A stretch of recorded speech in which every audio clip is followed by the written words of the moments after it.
பேரின்பமே என்றால் என்ன, அதை நீ என்னிடம் சொன்னால் என்ன?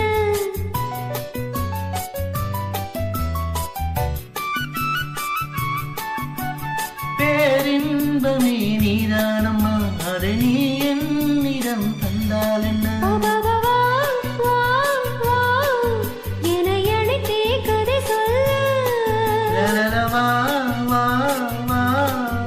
அதை சொல்வேன் சுவையாக.